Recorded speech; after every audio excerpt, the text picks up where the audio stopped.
Cricket matches between South Africa and the West Indies invariably involve drama. They also involve stories you've never even heard of. Here are some of them. Welcome to the Luke Alfred Show. I have 30 years of experience on the front lines of sports journalism, covering some of the biggest games in cricket, rugby, the FIFA World Cup, and even the Olympic Games. Come and join me as we learn about the greatest sports stories you've never heard. I'm Luke Alfred, and welcome to the show. When South Africa plays the West Indies at cricket, a theme is activated. It is difficult to say precisely what this theme is, although we all know it to be there. Is it perhaps the theme of the past? For the past still lingers in the cricket of both teams. What was the assertion of pride and power by Clive Lloyd's teams from the mid-1970s onwards, if not a long and at times complicated dialogue with the past? And what of the current West Indian teams? Is their very existence not to some small degree shadowed by comparison with Lloyd's and later teams, a dialogue within a dialogue? Those shadows suggest a desire to break free of comparisons, but equally a recognition that the long-term excellence of Lloyd's and Viv Richards' teams is the benchmark by which successive West Indian teams should be judged. South Africa's cricket is similarly dogged by the past. A past in which cricketers of darker-coloured skin could not play for their country, sometimes seeking opportunity elsewhere like Basil D'Oliveira. South African society and life in general is dogged by the past, sometimes uncomfortably so. The past is full of sin, slippery with wrong turnings, painful with omission and exclusion. The past trots along like a dog at our heels, always hungry, always demanding 3 square meals from the present. With their own backlog of economic iniquities and racial troubles, it is only natural that the West Indians should sometimes see the South Africans for not what they are, but for what they once were. There was a whiff of anger, even revenge, to some of Brian Lara's inningses against South Africa in the mid-1990s without a doubt. Think of Lara's 111 against South Africa in the World Cup quarter-final in Karachi in 1996, an innings that was backlit by a kerfuffle with a nasty racial edge preceding the match. And let's not forget the infamous 1998-9 Test Series, the first ever between the teams in South Africa, where Lara and Hansie Cronje were the respective captains. As circumstance would have it, the first test at the Wanderers delivered the backward-looking spectacle of an all-white South African side against an all-black West Indies. Such a reluctance to embrace change by the largely white South African administrators, like Ali Bacher and his president at the time, Ray White, went beyond optics. Has nothing changed in 5 years of democracy in our country? Asked an increasingly influential Black Caucus under Gerald Majola. Like all good questions, this one stung. Lacking any credible black player to push into the team, the selectors, Bacher was always a sort of ex officio selector, although he'll deny it, crafted a compromise. Herschel Gibbs, a coloured, was chosen for the second test at St. George's Park, Gibbs taking the place of Adam Bacher, Ali's nephew. This was Gibbs's 8th test, while the previous test was Bacher's 17th test. In a low-scoring Wanderers test won by South Africa, Bacher scored 1 and 6, while in the St. George's Park test, Gibbs scored 2 and 4, so it was all much of a muchness. The politicians and the Black Caucus appeared to be appeased with the change, at least temporarily. A couple of weeks later, White made a throwing down the gauntlet speech during the 3rd test at Newlands. He told the assembled that the then United Cricket Board neither appreciated nor wanted interference on the principle of merit selection from either the government or the black administrators. These administrators, he intimated, were not only furthering a cause, they were advancing personal agendas. The speech raised a cheer at the time, but signalled the beginning of White's end. In a fine case of nominative determinism, White became the very epitome of what his name said he was. White's speech was akin to putting his hand in a dike, because the tides of history were surging with the anger of denial and exclusion going back 50, 60, 70 years. There was no ways he was going to be heard. There was no way he could be heard. It was impossible. At the same time, given what we now know, the unending rancor, controversy and corruption of the next 20 years in our cricket was only just beginning. In retrospect, White might have had a point. Here was the thin edge of the wedge. With Gibbs and not Bacher in the side, Cronje's team went on to what was unfortunately dubbed in sections of the press as a 5-0 test whitewash. So concluded a fractious series which started with the Windies refusing to board their connecting flight in London as the players went on strike for more money. Looking back, pretty much everyone was unhappy. The Windies were unhappy because they lost the series, while the South Africans were unhappy because they weren't fated enough for winning.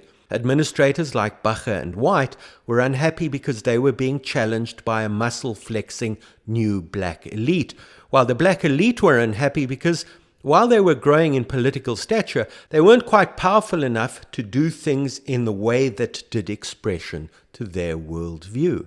The only really happy person in this beleaguered season of unhappiness was Gibbs, which wasn't difficult given his carefree demeanor and high levels of everyday happiness anyway.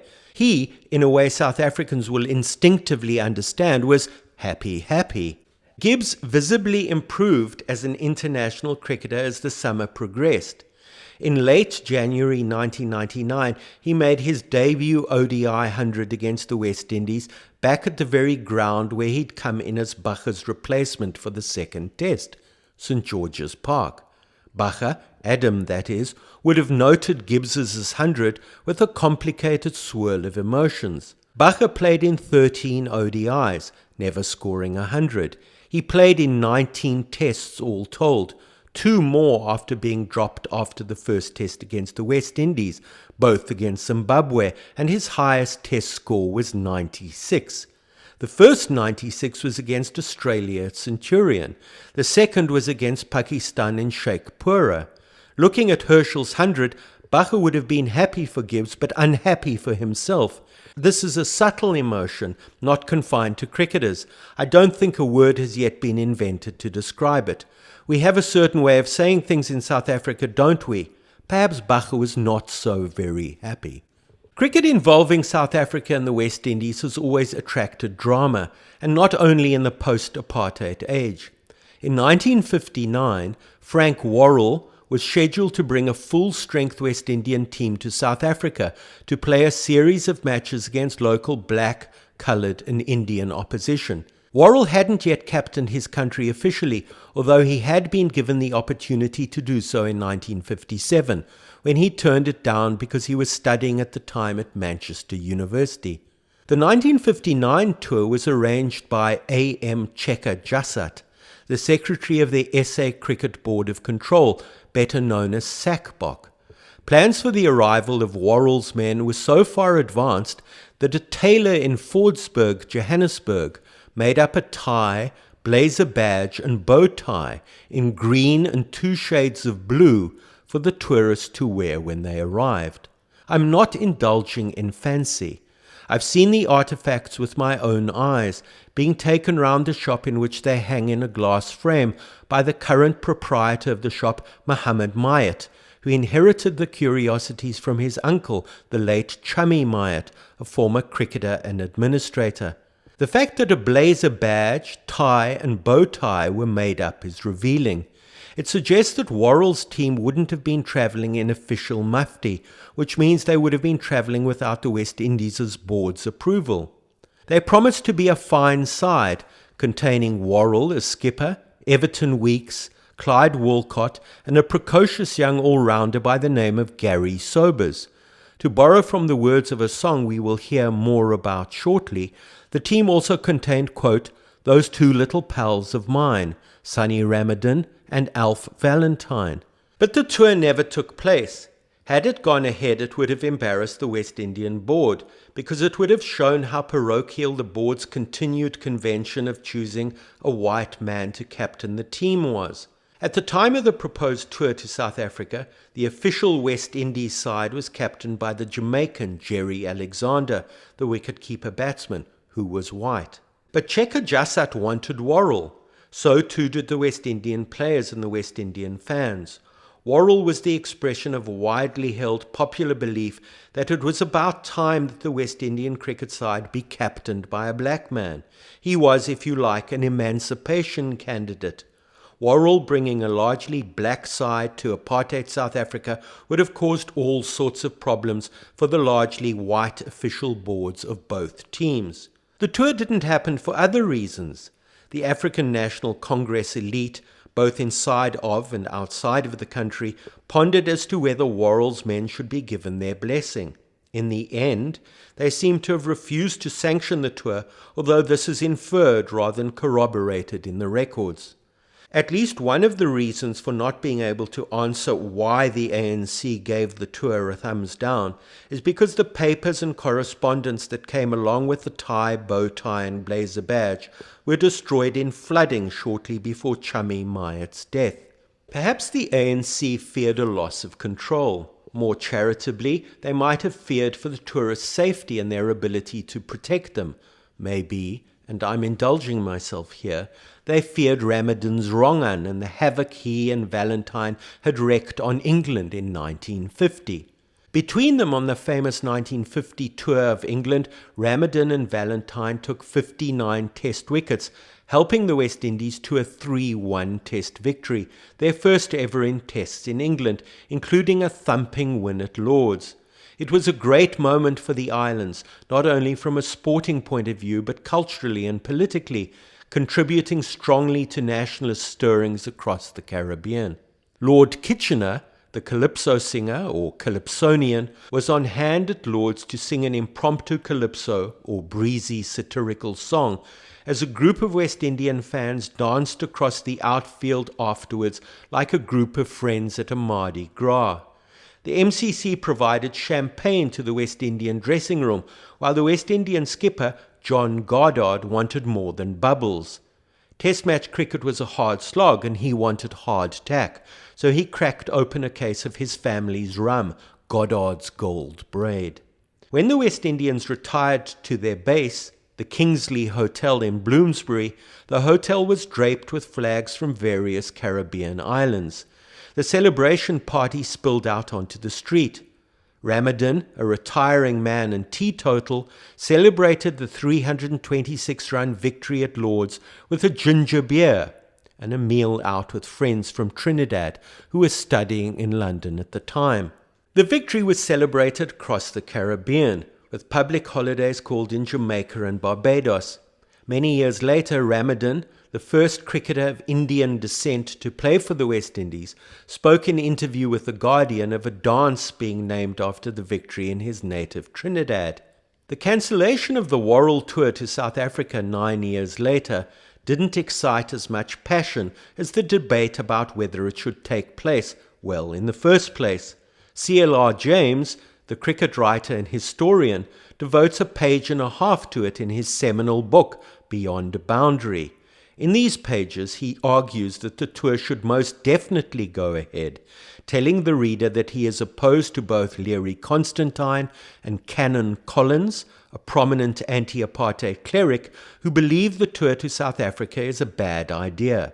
On the contrary, argues James, Worrell's team should without doubt travel to Africa. It can only do good.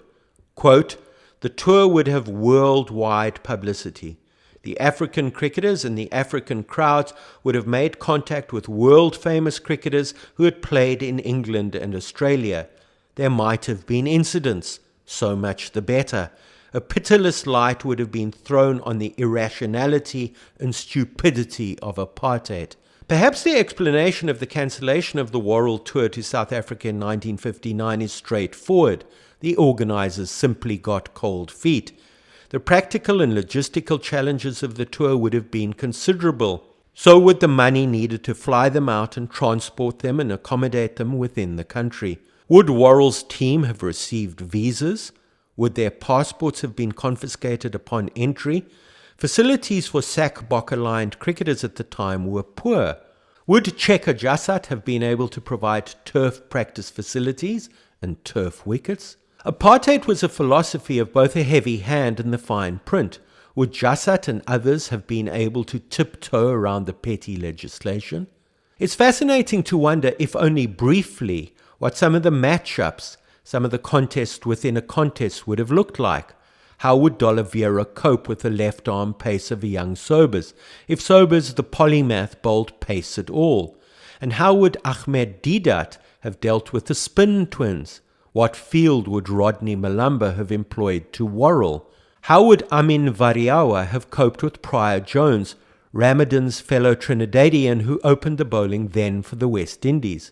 Was it not Variawa who, 2 years later, scored a century against an attack featuring the Springbok bowlers Jackie Botten, Ken Walter and Mike Macaulay, who were all playing for a Johnny Waite 11 in a 2-day game at Natalspruit, a ground that no longer exists? How would he have coped indeed? Looking back, Waite emerges as, if not a dyed-in-the-wool cricket Bolshevik, Worrell was sometimes referred to as a Bolshevik at the time, then more open-minded than most, the pale pink of the liberal rather than the deep crimson of the true red. Reference is made in James's book to Waite and Roy McLean being invited by the cricket writer E.W. Swanton to play in one of Swanton's itinerant teams in Barbados, Trinidad and Bermuda in March 1956. The South Africans didn't go, but clearly they'd indicated a willingness to go when Swanton met them when they toured England with Jack Cheatham's South African tourists in 1955. The West Indies board had concerns about their presence in Swanton's side and refused to give Swanton permission to include them in his party. James wrote letters to the board putting forward the white South Africans' case. Quote, I understood finally that the board was concerned that there might be incidents, either from the public or from a section of the press, James wrote in Beyond a Boundary. As a result, Waite and McLean's invitations were either quietly withdrawn or, we must assume, talks with Swanton about them being included in the party were killed off. A moment ago I spoke of the Calypsonian Lord Kitchener singing an impromptu calypso on the Lord's outfield after the West Indies' victory there in 1950. This needs clarification. Lord Kitchener surely burst into a calypso on the final afternoon of the Test at Lord's, but the famous song Victory Test Match, with the chorus Those Little Pals of Mine, Ramadan and Valentine, is widely attributed to Lord Beginner, Lord Kitchener's colleague and fellow Calypsonian. Both lords travelled to England from the West Indies in 1948 on the liner the Empire Windrush, formerly a German troopship and one of the spoils of the Second World War. The passengers on the former troopship became known as the Windrush generation, the first wave of West Indian immigrants to be domiciled in Great Britain as a result of the 1948 Nationality Act, many of them settling in the south of London in suburbs like Brixton and Clapham. My favourite lines in Victory Test Match are about Alan Ray, the Jamaican left-hander who scored 106 in the first innings at Lord's in 1950. He saw that the king was waiting to see, so he gave him a century. Perfectly sums up Ray's peerless sense of occasion. It's unlikely that Ray would have travelled to South Africa with Worrell because he played the last of his 15 tests in 1953. The Calypsonians wouldn't have travelled to South Africa either, but they surely would have watched matters with a keen eye, their wit never far away from proceedings. Calypso was a way of making sense of things, a sort of singing a newspaper, shall we say. An all-black West Indian team playing against black, coloured and Indian cricketers in a country that kept the races apart to the advantage of the whites, now that would have been a thing worth singing about. Lord Kitchener, Lord Beginner, Lord Woodbine, and Mighty Bomber would surely have had a calypso or two to sing about that. They might have even sung about the West Indians' natty dreads, their blazer badge, their tie, and their bow tie.